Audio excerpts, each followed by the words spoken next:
പ്രാർത്ഥിക്കുകയും പ്രതീക്ഷീകരണ പ്രാർത്ഥന ചൊല്ലുകയും എല്ലാവരും ഒരുമിച്ചിരുന്ന് എല്ലാവർക്കും വേണ്ടി ഞങ്ങൾ ഒരിക്കൽ പോലും ഞങ്ങൾ ഒരാൾ പാസ്സാവണമെന്ന് പറഞ്ഞ് പ്രാർത്ഥിച്ചിട്ടില്ല. 58 കുഞ്ഞുങ്ങളെ പാസ്സാക്കി തരണമെന്ന് തന്നെ ഉറച്ച് വിശ്വസിച്ച് ഞങ്ങൾ എല്ലാവരും എല്ലാ ദിവസവും ഞങ്ങൾ അവിടുന്ന് കോളേജിൽ നിന്ന് ഹോസ്റ്റലിൽ നിന്ന് വെക്കേറ്റ് ആവുന്ന ആ ദിവസം വരെ ഞങ്ങൾ എല്ലാ ദിവസവും മുടങ്ങാതെ പ്രാർത്ഥിച്ചുകൊണ്ടേയിരുന്നു. അങ്ങനെ എക്സാമിന്റെ ദിവസം വന്നപ്പോൾ ഞങ്ങൾ പല സാക്ഷ്യങ്ങളും കേൾക്കുമായിരുന്നു. കുഞ്ഞുങ്ങൾ ഇങ്ങനെ ക്വസ്റ്റ്യൻസ് എഴുതി മാതാവിന്റെ തിരുസൂര്യത്തെ വെക്കുന്നത് നിങ്ങൾ കേൾക്കുമായിരുന്നു. അങ്ങനെ ഞങ്ങൾ ഇതുപോലെ തന്നെ എല്ലാ സബ്ജക്ട്സിന്റെയും ക്വസ്റ്റ്യൻസ് എഴുതി ഞങ്ങൾ മാതാവിന്റെ തിരുസൂര്യത്തെ വെച്ചു. ഇത് 4 ഷീറ്റുള്ള പേജാണ്. ഇതിന്റെ ഒരു ഷീറ്റ് ഞങ്ങൾ ഓരോ ക്വസ്റ്റ്യൻ പേപ്പറിൽ ഒന്നിൽ മാനേജ്മെന്റിന്റെ ഒന്നിൽ കമ്മ്യൂണിറ്റിന്റെ എഴുതി ലാസ്റ്റ് പേജിൽ ഞാൻ എഴുതി മാതാവ് ഞങ്ങൾ 58 കുഞ്ഞുങ്ങളെ എല്ലാ സബ്ജക്റ്റിനും മാതാവ് പാസ്സാക്കി തന്നാൽ മാത്രം മതി എഴുതി. അങ്ങനെ ഞങ്ങൾ ഇതിൽ എക്സാമിന് ശേഷം ഇത് ഞങ്ങൾക്ക് എഴുതിയ ക്വസ്റ്റ്യൻസ് ഞങ്ങൾ പ്രാർത്ഥിച്ച് ഞങ്ങൾ ഇത് എല്ലാവർക്കും അയച്ചും കൊടുത്തു. ഞങ്ങൾ എക്സാമിന്റെ തലേ ദിവസമാണ് ഈ ക്വസ്റ്റ്യൻസ് എഴുതുന്നത് തന്നെ. മാതാവിനോട് പ്രാർത്ഥിച്ചിട്ട് ക്വസ്റ്റ്യൻസ് എഴുതാനിരിക്കുന്നത്. എഴുതിയതിന് ശേഷം ഞങ്ങൾ ഇതിന്റെ ഫോട്ടോ എടുത്ത് എല്ലാവർക്കും അയച്ചു കൊടുത്ത് എല്ലാവരും പഠിക്കണം. ഇത് ഞങ്ങൾ മാതാവിന്റെ അടുത്ത് വെച്ച് പ്രാർത്ഥിച്ച ക്വസ്റ്റ്യൻസ് മാതാവ് ഇതേ നമുക്ക് തരത്തുള്ളൂ എന്ന് പറഞ്ഞു. അങ്ങനെ ഞങ്ങൾ എല്ലാവരും പ്രാർത്ഥിച്ചു. ഞങ്ങൾ ക്വസ്റ്റ്യൻ പേപ്പർ ഇടുമ്പോൾ ഞങ്ങൾക്ക് ഭയങ്കര ഷോക്കായി പോയി. ഞങ്ങൾക്ക് പാസ് ആകാനുള്ള മാർക്ക് മാതാവ് ഞങ്ങൾക്ക് ക്വസ്റ്റ്യൻ പേപ്പറിൽ ഈ ക്വസ്റ്റ്യൻസിന് തന്നെയാണ് വന്നത്.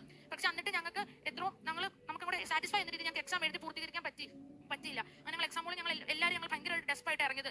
ഞങ്ങൾ വിചാരിച്ചത് ഞങ്ങൾക്ക് എഴുതാൻ പറ്റിയില്ല.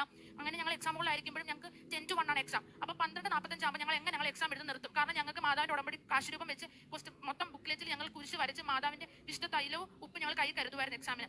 ഞങ്ങൾ തൈലം ഞങ്ങളുടെ കയ്യിലെല്ലാം തൈലമായിട്ട് നമുക്ക് കൊണ്ടുപോകാൻ പറ്റാത്തതുകൊണ്ട് ഞങ്ങൾ ഞങ്ങളുടെ എല്ലാ കയ്യിലും കൈപ്പത്തിയിലും തൈലം പുരട്ടി വെക്കും. എന്നിട്ട് അത് കയ്യിനെ ചുരുട്ടി പിടിക്കും.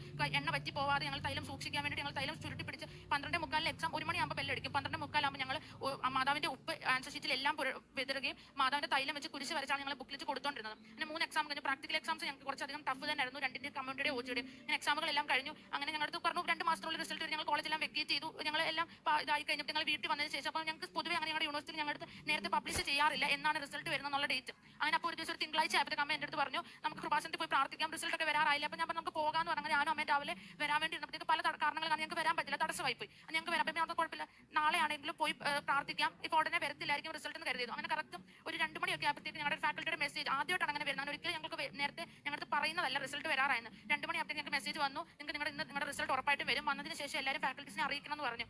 അങ്ങനെ ഞാൻ ഭയങ്കര ടെൻഷൻ അടിച്ചു. അപ്പോൾ തന്നെ ഞാൻ വീട്ടിൽ എൻ്റെ ചേട്ടനോട് പറഞ്ഞു ഇപ്പം തന്നെ കൃപാസനത്തിലേക്ക് കൊണ്ടുപോകണമെന്ന് പറഞ്ഞു. അപ്പോൾ ഞങ്ങൾ ഇറങ്ങാൻ നീട്ടി ഭയങ്കരമായിട്ട് മഴ വരാൻ വേണ്ടി നിൽക്കും. അപ്പം ഞാൻ വണ്ടിയിലിരുന്ന് ഇവിടെ എത്തുന്നവരെ വരെ പ്രാവശ്യം മാതാവ് ഞാൻ എന്തായാലും വീട്ടിൽ നിന്ന് ഇറങ്ങി. അപ്പോൾ എനിക്ക് അമ്മയുടെ സന്ധി തന്നെ വന്നിരുന്നത് നോക്കണം. അപ്പം മഴ വരാതെ അമ്മ അത് നോക്കിക്കോണമെന്ന് പറഞ്ഞു. ഞാൻ അങ്ങനെ പ്രതീക്ഷിക്കുന്ന പ്രാർത്ഥനയെ ചൊല്ലി ഉടമ്പടി കാശുരൂപം മുറുക്കെ പിടിച്ച് വിശ്വാസമാണ് ചൊല്ലി ഞങ്ങൾ ഇവിടെ വന്ന് വണ്ടി പള്ളിയുടെ ഫ്രണ്ടിൽ വെച്ച് ഞാൻ എൻ്റെ ചേട്ടൻ ഉള്ളിൽ കയറുമ്പോഴാണ് കറക്റ്റ് മഴ പെയ്യുന്നത്. അത്രയും നേരം മാതാവ് മഴയെ പിടിച്ച് വെച്ചിരിക്കുമായിരുന്നു പെയ്യാതെ. ഞാൻ വന്നിരുന്നു. അപ്പോഴത്തേക്ക് ഇവിടെ ലാസ്റ്റ് ഉടമ്പടിക്കാരുടെ സെറ്റിൽ പ്രതീക്ഷ പ്രാർത്ഥന ചൊല്ലിക്കൊണ്ടിരിക്കുക എല്ലാവരും മാതാവിന്റെ തിരുസ്വരൂപത്തിന്റെ മുമ്പിൽ നിന്ന്. അപ്പോൾ ഞാൻ അവരുടെ കൂടെ ഇരുന്ന് ചൊല്ലി നിയോഗത്തിന്റെ സമയം വന്നപ്പോൾ ഞാൻ കറക്റ്റ് പറഞ്ഞു മാതാവ് 58 കുഞ്ഞുങ്ങളെ മാതാവ് പാസ്സാക്കി തന്നേക്കണമെന്ന് നിയോഗം പറഞ്ഞ് വിശ്വാസപ്രമാണം ചൊല്ലി തുടങ്ങിയപ്പോൾ കറക്റ്റ് മെസ്സേജ് വന്ന് ഗ്രൂപ്പിൽ റിസൾട്ട് വന്നു എന്ന് പറഞ്ഞ് ഞാൻ മാതാവിന്റെ തിരുവൾത്താരുടെ മുമ്പിൽ ഇരുന്ന് കണ്ണടച്ച് വെച്ച് പ്രാർത്ഥിച്ച് ഞാൻ റിസൾട്ട് നോക്കിയപ്പോൾ ഞങ്ങൾക്ക് ഏറ്റവും ടഫായിട്ടുള്ള സബ്ജക്റ്റിന് തന്നെ എനിക്ക് ഡിസ്റ്റിങ്ഷൻ കിട്ടിയ